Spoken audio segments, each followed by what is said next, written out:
Good morning. This is just an exciting time to be a Troy. Because I read a new book and it's changing my life again. I was thinking about that with this book. I've never watched a movie. I've never viewed a piece of dynamic media that changed my life. I've read 3 books, I think, that have changed my life. 2 of which were in the past, 5 years. So, it's 3-0 right now. I've watched some good movies, but the goal was entertainment, not self-improvement or changing the way that you view the world. Although lately with movies, it's kind of hard to tell. Maybe it was trying to change the way I view the world. Anyways, I was recently introduced to this book. It was written in 1985 called Amusing Ourselves to Death. Amusing Ourselves to Death. It's by Postman. And he wrote it in 85 to talk about, to complain mostly, about television's expanding influence in preference for delivery of information. And he starts, most uncomfortably, with some details about the founding, basically the people that started America, and how much they read, and how much dialectic they listened to, how much detail they would follow along with, how literate they were, basically, and how much they read, and how much they engaged in political discourse and civics and stuff like that. And this was abnormal for the time. And de Tocqueville talked about it, saying, why is the random guy at the pub able to talk to me, just as able to talk to me as the mayor about politics and international events and things like that? These people are very, very literate, very educated, and feel free to talk about some of this stuff. And that's part of the whole idea of a constitutional republic, is that you're informed enough to be able to speak intelligently about these topics, and to be able to. It's kind of hard to think about, really. It was actually very difficult to read because it was so painful. Able to formulate an opinion and able to think deeply about a topic. And those actions, those activities, being able to formulate your own opinion, being able to think deeply about a topic, and speak probably at length about a topic, are the things that we're losing. And we're losing it by his hypothesis that we're losing it by delivering information in the forms of television. And television is, any other form of dynamic media. Television in particular, because it's very short form, and it requires certain things of the viewer in order to accomplish its goal.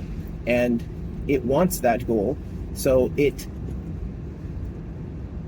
much like a slot machine, will appeal to the worst parts of the human psyche. And in doing so is actually damaging people. And that's not necessarily what people posited. That's not even necessarily what it's trying to do. It's just doing it. And now the internet is doing it. The internet is learning these lessons all over again. And we get to shorter and shorter form with more and more jump cuts, more and more cameras, more and more angles, more movement, more flashing lights, more bright colors, more hypersaturation, all that stuff. These are just things that pique your interest. They make your brain go, ooh, ooh, ooh. And the goal is to make your brain go, ooh, every 13 seconds. So that's why the camera cuts. It cuts to a different shot. That's why the backgrounds are moving. That's why they jump to graphics. That's why the music has to be playing to prime you for getting ready for listening to the news and all kinds of stuff like that. His primary bugbear is news, like television news, and the format that it applies, because at that point, television news was the worst offender. And now, he wrote this in 85. And listening to it now, reading it now, is like, this dude is this dude would weep openly in the streets. He would be crying and rending his clothes and shaving his head on the street corner over what he saw. Poor guy. But it's much worse. It's much worse. And he does talk about the this has been mentioned before. I don't know if he's the first, but he saw not the Orwellian style world, but the Huxleyan style world of there's so much information that you don't know what to do with it, and that you can't do anything with it. Also, those cuts and stuff like that. I said it would that the television is actually damaging, or dynamic media is actually damaging our ability to think deeply, and that is almost observably so at this point. So I'm reading this, and he's talking about all these things and why the news is damaging and why it does these things, and the trappings of it, that it requires constant attention and it wants to appeal to your attention, as we, as I tell you this today from our attention-based economy. So all the tips and hacks and tricks that get the attention are applied at full force, with no regard for what it does to anyone, much less prepubescent children, like the 5-year-old iPad kids, that kind of thing. Like, it is literally damaging their brain. And while I'm reading this, I'm having a slight existential crisis, because I'm reading this, and he's talking about when our brain consumes media. Media consumes information in the format of entertainment. And when the format is entertainment, first of all, you come to expect to receive entertainment when you need that information. So if someone comes to talk to you about how to do your taxes, stop paying a company to do your taxes, here's how you do them, and you go in and there's everyone sits down in the classroom area of the local library, and the guy stands up and puts up a chart and has some visual aids and says, okay, whip out your Form 1044 and turn to Section 1. Section 1 is indicative of this number of dependents divided by your annual income, square rooted by, take out your calculators, and someone's just going to say, why isn't this entertaining? I'm bored. And there's no concept of, I need this information.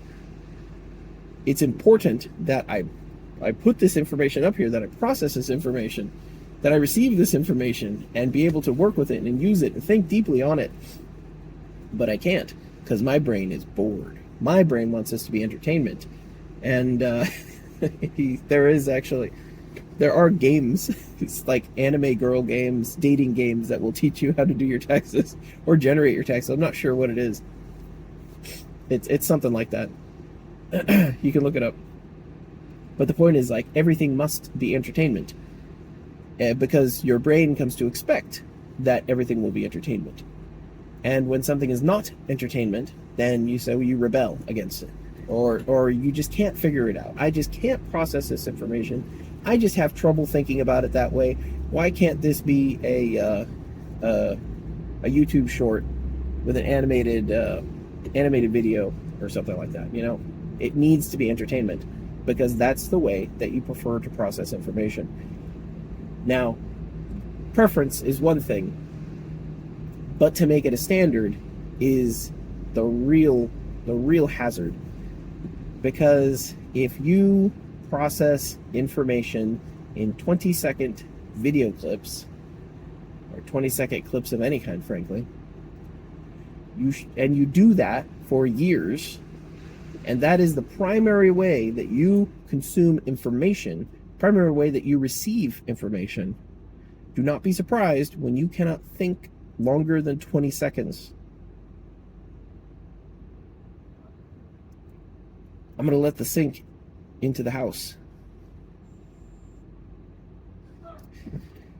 Your brain forms structures. This is, we're talking about, I was talking about the memory thing before. All of this is on the heels of a number of things that corroborate everything that he's saying. So all this stuff, like just reading about some of this information about early Americans and the boy standing behind a plow with a book, with a paperback, and being able to speak competently about current politics or even international politics. Extremely well informed, extremely well educated, capable of independent thought.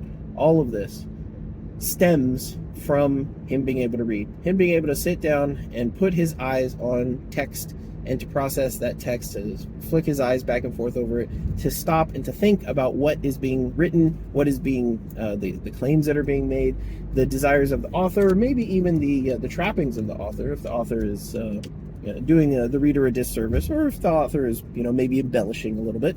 All of this is required of him when he reads. And I was of the camp that's like, well, it doesn't really matter which format the media is in, the information rather is in, as long as it's a good format for you to consume. And this is I'm making a YouTube video talking about this right now. This is a format for helping me to think.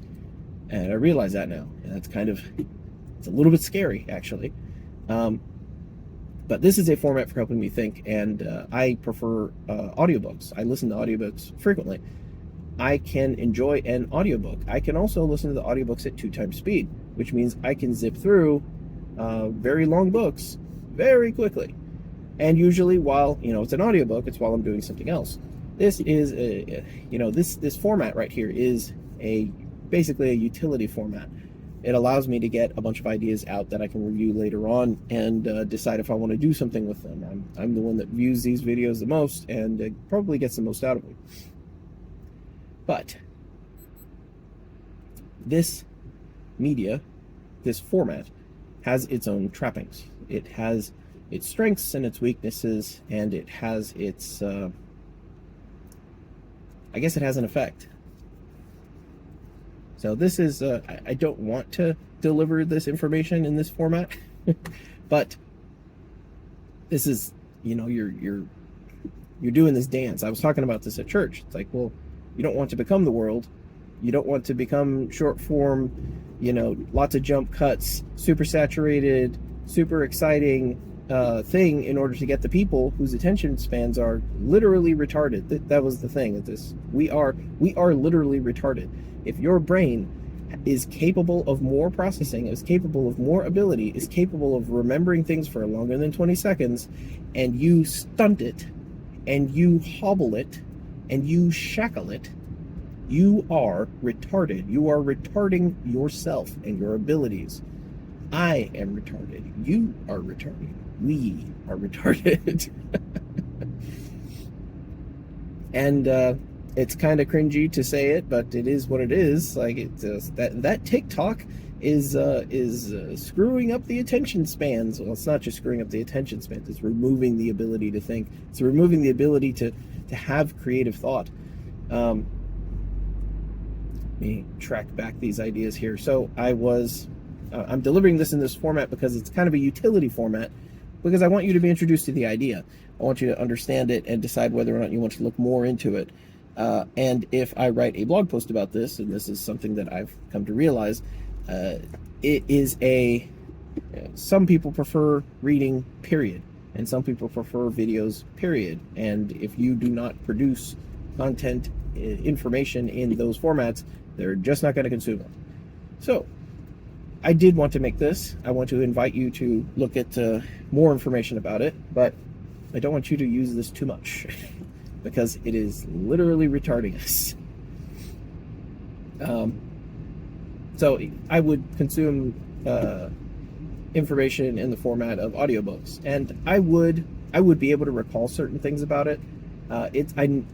I'm aware that it's not the best format, but I'm also aware that I cannot sit down and read a 1,200 page copy of Shogun, James Clavell's Shogun, for, in my busy day-to-day, I suppose you would say. And to read it on an audiobook is what is it? It's it's somewhere in the middle. I understand the sacrifice, but I also want to be able to have the book rather than not have the book at all.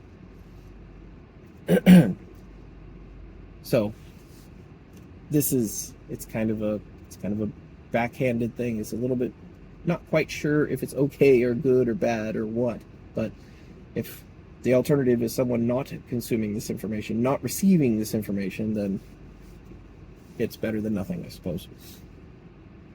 So that was the part of that point was if you know, so I was kind of media format agnostic because I didn't think it made a bit difference, but it does make a difference. The amount of retention that you have, the ability to think about things goes up when you consume the information or processor in the format of textual information. You are forcing yourself to sit down and read. You're forcing yourself to block out other things. You are using mental faculties to convert squiggles into words and sentences into concepts and paragraphs into ideas. You know, you're performing these functions in your head. Unless it's like a page turner, I don't know. You might just be reading a cool thriller that's fun. I don't know. Either way, I said this to my wife. I was like, well, you know, if you just watch a movie, that's okay. You're entertaining yourself. That was kind of the point of the book. The point of his book was more lamenting that important things become entertainment. And when the important thing becomes entertainment, you necessarily can't learn about it because entertainment is not a format for delivering high quality information. You're receiving low quality information. I mean, he basically predicted Trump, but he also lived in the time of Reagan, who was an actor as well. But people are formulating opinions based on their, this is that other book, Thinking Fast and Thinking Slow. This was the book that freaked me out too. Like I said, it's been an exciting month or two for me. Listening to this book, listening to the audiobook, I'm like, oh no, this is really important. I'm going to need to get this book. So I bought a copy of it. And I've been kind of avoiding it, kind of processing it. And then I got this book. I was like, oh, I'll read this book. Like, this book's worse than the other one. Oh no. It's difficult. But it's observably so. So the point about textual information is you process it better, you receive the information better. It requires more brain power, it requires longer focus. And if the structure of thoughts and memories in your brain is currently short form media or, you know, even long form graphical information of videos, I'm watching an infotainment documentary. Oh, this is so informed. I'm so informed. You're still breaking your brain. And if you were to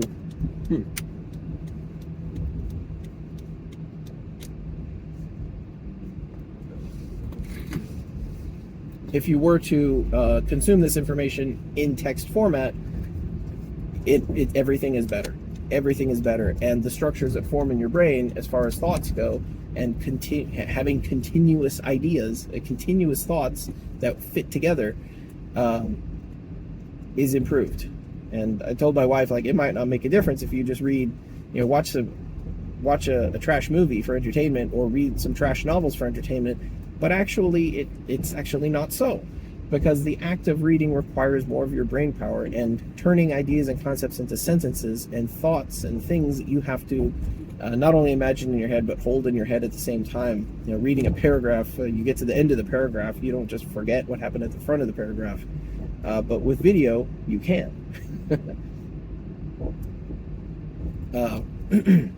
So yes, the simple act of reading, no matter what you're reading, actually improves your ability to think. He also talks heavily about writing, and that writing is extremely important. And I have been, this year, I've been journaling, and I've had multiple instances where I had a novel idea while I was, had novel ideas and also came up with different views of what I had done or my activities or whatever, views on events when I actually wrote it out. And this was something that if I had not journaled it, I would not have thought it. Whether I review an argument with my wife and kind of go back and forth over it, and then go, I didn't really handle that the right way. Now that I've stepped out of it, with a little bit of hindsight, I can see that I didn't handle that the right way, and I need to change that.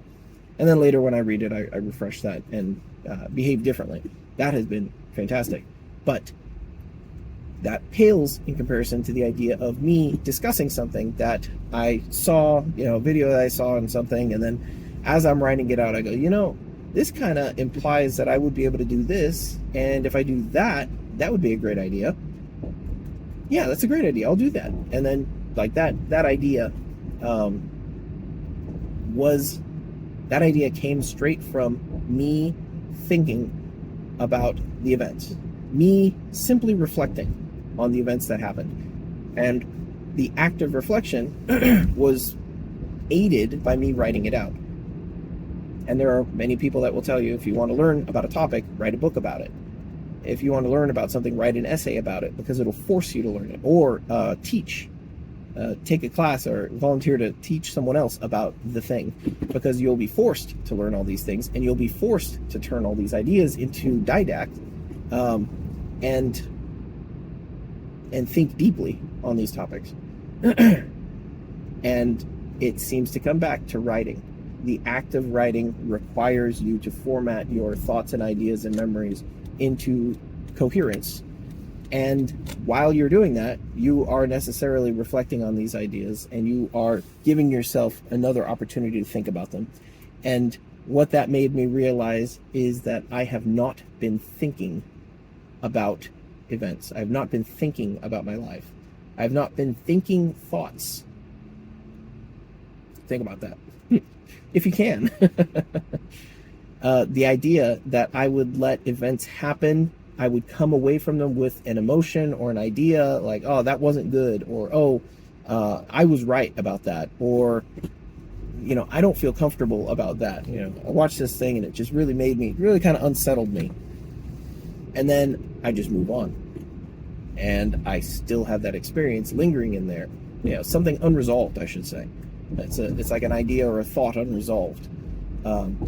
Or in the case of the events that I have hindsight on, that's an event that I'm basically wrong about, that I have instead internalized and moved on from, instead of reevaluated and say, is that really the right way to handle that? Like, thinking about it now outside of the situation, not being hot under the collar about it, and then thinking about it again objectively, was that the right way to handle that?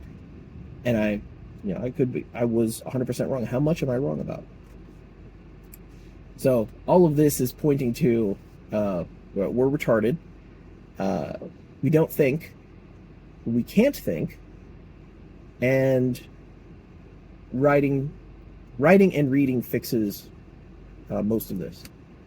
His primary complaint is about entertainment becoming the format of delivery of important information. He doesn't have a problem with what does he say? He doesn't have a problem with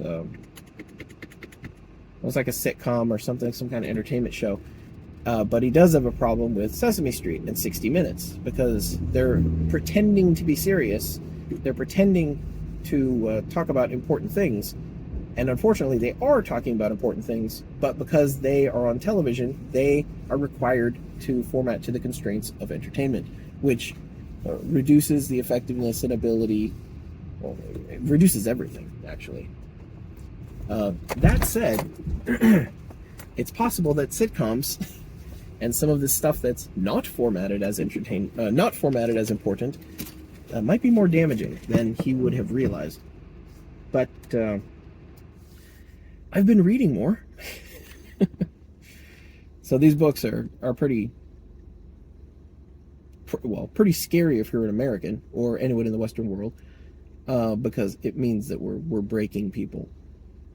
There does appear to be a way to fix it, but who would want to? What can you promise them? It's very frightening.